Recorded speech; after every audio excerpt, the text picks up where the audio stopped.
Amis du jour, chalutations. Pour les petits nouveaux, moi c'est Sekhmet et je vous souhaite la bienvenue dans mon podcast littéraire. Dans mon émission, je vais tenter 3 fois par semaine de vous donner envie de découvrir des livres de tout poil, récents et moins récents. Alors, si ça vous tente, c'est par ici la suite. Aujourd'hui, je vais vous présenter Ces plaisirs violents de Chloé Gong, publié aux éditions Sabran. Dans ce roman, nous nous retrouvons plongés dans la Paris de l'Orient, la New York de l'Asie, la bien nommée ville de Shanghai. Dans la fin des années 1920, la ville chinoise est divisée entre les Français, les Britanniques, les Américains, les Japonais, les Russes et les Chinois.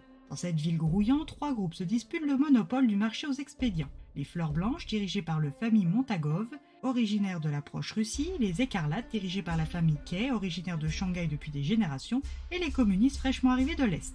Historiquement, les Fleurs Blanches et les Écarlates se font une guerre active depuis des décennies.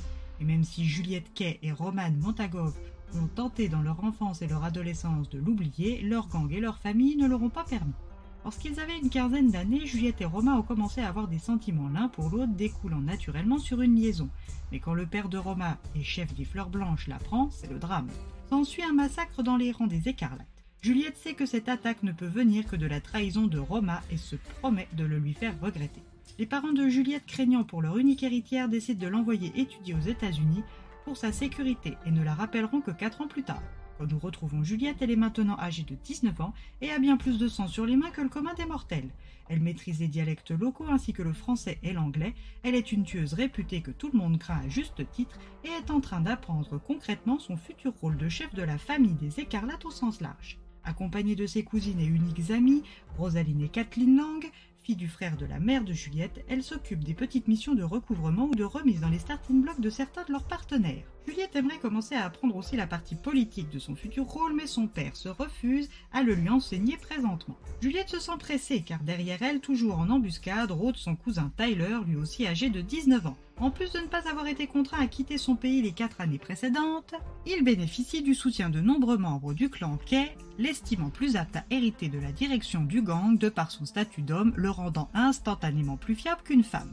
Juliette sait que les Fleurs Blanches ne sont pas ses seuls adversaires. Un jour qu'elle était avec ses 2 cousines, elle a rencontré un certain monsieur Walter Dexter, négociant anglais, venu discuter avec elle de la possibilité de faire affaire avec son organisation. Lui était en possession d'une nouvelle drogue et il avait besoin de l'écouler en sécurité, et pour cela elle voulait le gang des Écarlates. Juliette, n'étant nullement intéressée par la proposition de ce petit négociant prétentieux, lui oppose un refus ferme, catégorique et sans appel. Une fois la conversation terminée, elle croit halluciner quand elle voit arriver en territoire écarlate en plein milieu de son cabaret l'héritier des Fleurs Blanches, Romain Montagov. Tout aussi surpris qu'elle de la voir, après 4 ans, Romain garde son sang-froid. S'il risque sa vie littéralement, c'est pour une bonne raison et ce n'est pas pour revoir Juliette. Il souhaite s'entretenir avec Monsieur Kay d'une affaire des plus urgentes et délicates.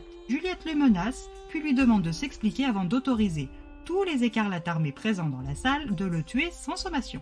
Romain s'exécute. La veille, sur les quais, des membres des Fleurs Blanches, un écarlate et un policier en service se sont tous donné la mort en s'arrachant la gorge. Une folie qui n'a pas de sens et qui touche les 2 familles et la population. Pour appuyer ses dires, au même instant, un homme du clan écarlate arrive près de Juliette, puis sans crier gare s'effondre au sol, s'arrachant à pleines mains la peau, les veines et les artères du cou avant de s'arrêter raide mort. Juliette ne veut surtout pas lui apporter son aide, à lui particulièrement. Mais si le spectacle qu'elle vient de voir devait toucher d'autres membres de son organisation, elle ne peut pas laisser couler non plus. Elle laisse donc Romain repartir entier du cabaret. À son retour au lieu de résidence des Montagov, Romain retrouve son cousin Benedict Ivanovitch et son ami Marshall Seo. Il débriefe avec eux sur la scène de la première manifestation de la folie.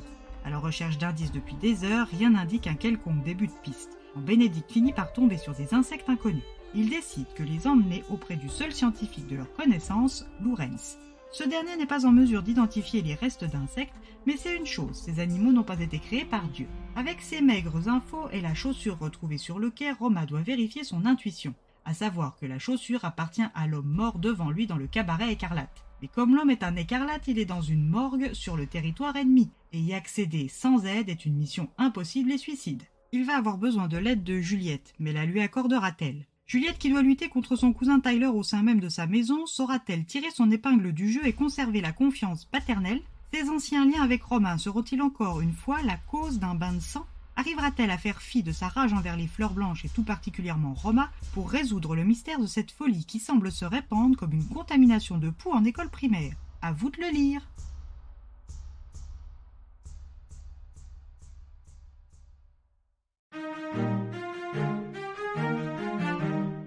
Un vrai coup de cœur est le premier de ce mois de décembre. Une histoire haletante, une narration rythmée, une guerre des gangs dans un contexte historique instable, dans une Shanghai en pleine mutation, le tout saupoudré de surnaturel et de romance du type Enemies to Lover.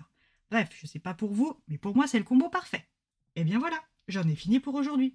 J'espère que cet épisode vous aura plu et vous aura donné des nouvelles idées de lecture. Si vous souhaitez découvrir d'autres petits bonbons littéraires tout droit sortis de ma bibliothèque, je vous retrouve le samedi 23 décembre prochain pour un nouvel épisode. Et si d'ici là je vous manque de trop, n'hésitez pas à me rejoindre sur mon compte Instagram, @leslectures de Sekhmet. Sur ce, chalut les amis et à la prochaine!